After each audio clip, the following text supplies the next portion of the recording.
The argument that the Biden DOJ was weaponized is BS. It was BS when the Democrats who were charged alleged it, and it was BS when the Republicans did too. The evidence that this DOJ is beyond weaponized is as clear as day. They almost aren't denying it. It's a big deal. It matters. It's an abuse of power that should frighten us all. So the petty and spiteful weaponization of the Department of Justice has sort of reached a new and dangerous low in this administration, with the firing of James Comey's daughter, Maureen, from the U.S. Attorney's Office for the Southern District of New York. Now, she had been there for over a decade. She helped prosecute Jeffrey Epstein, Sean Combs, other bad guys. She had a sterling reputation. It's clear her only sin was that she is the daughter of James Comey, who Trump now hates. Now, the White House spokesperson, Caroline Leavitt, punted on this question moments ago and said it's an issue for the DOJ. And look, let's be clear. It is within the power of the president and the attorney general to do it, to fire her. But this office is widely viewed as the nation's premier prosecutor's office, and the firing of veteran prosecutors used to be very unusual. And it wasn't for politics. Not anymore. Not anymore in this administration that is clearly ordering the DOJ to investigate folks on Trump's grievance list, right? Learned a few days ago, they fired Joseph Terrell, one of the top officials tasked with advising the AG and other senior Justice Department officials of their ethical obligations. Why? Well, they clearly don't want to be told how unethical some of what they're doing has been. They're allowed to do much of this, but that doesn't mean they should be doing it. Two separate questions. Watchdogs have been fired in numerous departments to ensure that there is little to no oversight. Investigations have been launched of people that Trump feels have wronged him, like Chris Krebs, the former head of cybersecurity, who had the gall to say the 2020 election was fair. The White House even released a statement about him, calling him a significant bad faith actor who weaponized and abused his government authority. They went on to say Krebs' misconduct involved the censorship of disfavored speech implicating the 2020 election. Disfavored speech, meaning the lies. They went on to say, and this is something that really hasn't been covered much, is this White House statement about him, that he falsely and baselessly denied that the 2020 election was rigged and stolen, including by inappropriately and categorically dismissing widespread election malfeasance and serious vulnerabilities with voting machines. So this guy is now being investigated and assailed because he won't buy into conspiracy theories about the 2020 election. This is real sort of cuckoo stuff. So, put aside all the pardons of the January 6th defendants. What about the 20 DOJ officials who fired because they had anything to do with Jack Smith's prosecution of Trump? Most of them, by the way, were support staff who had no decision-making authority and were just doing their jobs as instructed. And you have former CIA Director Brennan and Maureen's dad, James Comey, also being investigated purely for political payback. The list goes on and on. This should scare us all. And by the way, those who claim Comey was always out to get Trump, wanted to make sure he didn't win in 2016. Yet they always conveniently ignore that in the lead up to the 2016 election, Comey and his FBI did not leak that there was an ongoing Russia investigation into Trump. That could have tanked Trump's campaign, but they didn't do it. They reopened the investigation into Hillary Clinton, but the Trump-Russia investigation, people didn't even know about it. So the response I constantly hear is, oh, come on, but Dan, you have to admit that it's not just Trump that weaponized the DOJ. What about the Biden administration? Except the supposed DOJ weaponization by the Biden administration just isn't backed up by the facts. I mean, start with the numbers. I dug in on this, right? There were 11 major Republicans nationwide who were either publicly investigated or indicted by the Biden Department of Justice. During that same time span, there were 12 major Democrats across the country publicly investigated or indicted by the feds.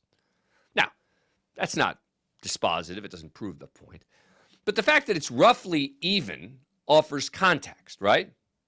And by the way, most of those Democrats cried politicization of the DOJ.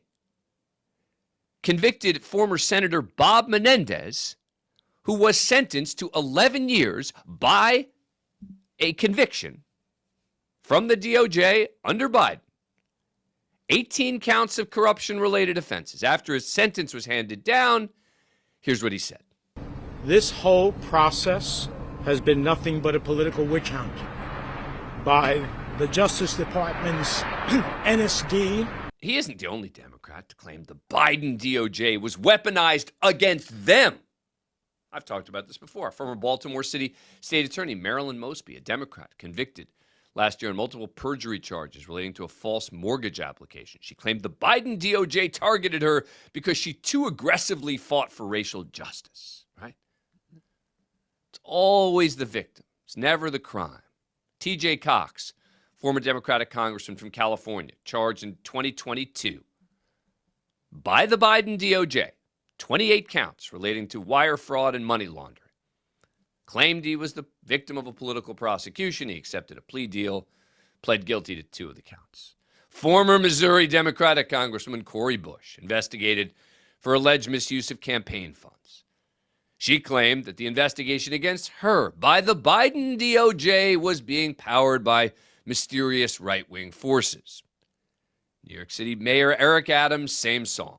By the way, even Hunter Biden's lawyer argued that his prosecution was political.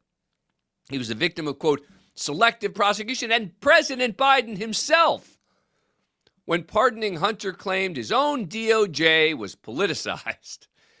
Singling out Hunter, quote, raw politics has infected this process and it led to a miscarriage of justice, he said. One after the other, they blame the system, they claim it's politics, it's not evidence, it's not action. While the subjects of the investigations complain on both sides, the broader whining has mostly come from the right. And I keep hearing the excuse, well, so both sides do it, except the Democrats were complaining that their own DOJ went after them, which would suggest the DOJ was actually not politicized. No Trump-supporting Republicans are complaining right now. It's just the DOJ going after his enemies. Former FBI Director Chris Wray, appointed by President Trump at a Senate hearing in 2023, pointed out that as a, quote, lifelong Republican, the idea that he was leading a politicized FBI against Republicans made no sense. And in another hearing in 2022, he responded to one of the talking points that the FBI had been targeting pro-life protesters, pointing out actually more of their investigations were actually on the other side. We have quite a number of investigations as we speak into attacks or threats against pregnancy resource centers, faith-based organizations, and other pro-life organizations. And you might be interested to know that since the Dobbs Act decision, probably in the neighborhood of 70% of our abortion-related violence cases or threats cases are cases of violence or threats against pro-life. So where the victims are pro-life organizations. But see, that doesn't fit into the theory that the DOJ under Biden, the FBI led by Republican Chris Wray, was weaponized. They also cite the January 6th cases, claiming that many or most of the defendants got the book thrown at them compared to, particularly they compare it to the 2020 protesters in the wake of the death of George Floyd. Except again, let's talk facts. There were tens of thousands of people protesting on January 6th.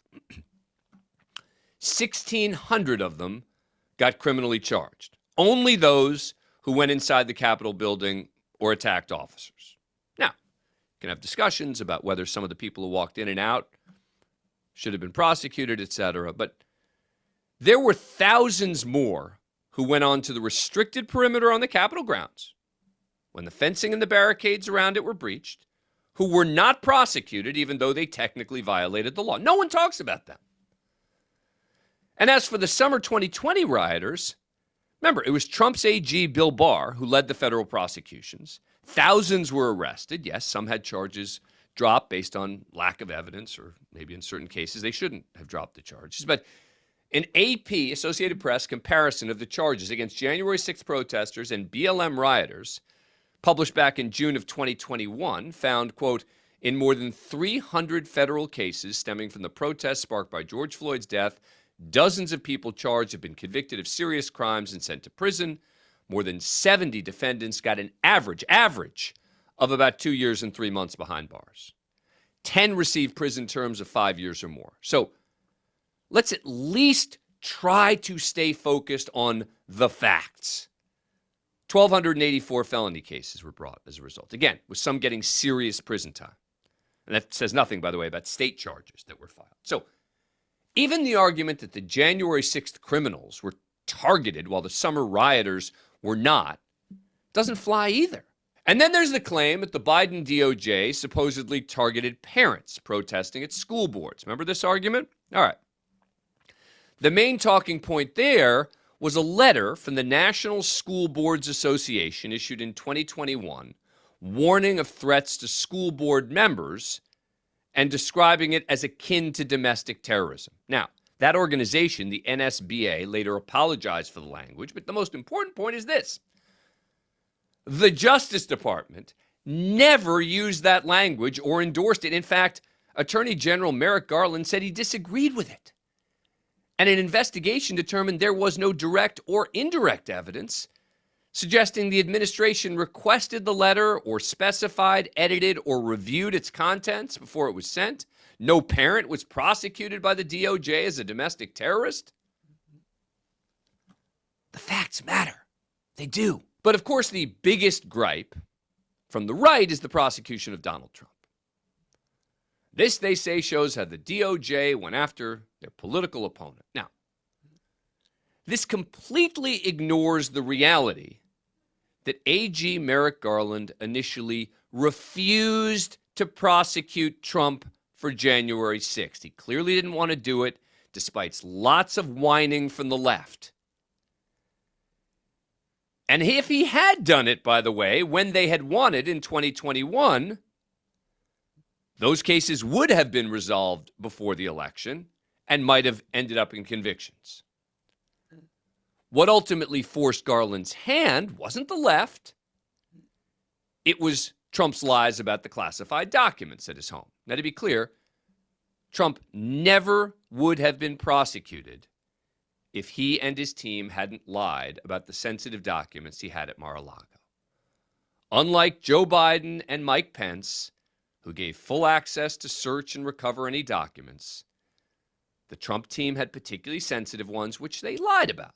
They were asked for all documents with classified markings. So, by the way, whatever level of classification the documents had at the time, the Trump team promised there were no other documents marked classified. That was a lie. It was only then that Garland appointed a special prosecutor to investigate. And by the way, also a Republican one to investigate Biden. It was special counsel Jack Smith who made the decision to prosecute for January 6th, not Garland. What happened with the classified documents isn't remotely comparable to anything that Pence or Biden did. I have criticized the state cases against Trump. I think some were politicized, but that's not the DOJ. That's not the federal government. Every single FBI director in American history has been a Republican. One became an independent. Not one Democrat. Not one, ever. The argument that the Biden DOJ was weaponized is BS. It was BS when the Democrats who were charged alleged it, and it was BS when the Republicans did too. But this isn't a both sides issue. The Democrats are saying a fellow Democrat went after them. That shows that the DOJ wasn't taking politics into account. That's just the opposite of what we're seeing here. The evidence that this DOJ is beyond weaponized is as clear as day. They almost aren't denying it. It's a big deal. It matters. It's an abuse of power that should frighten us all.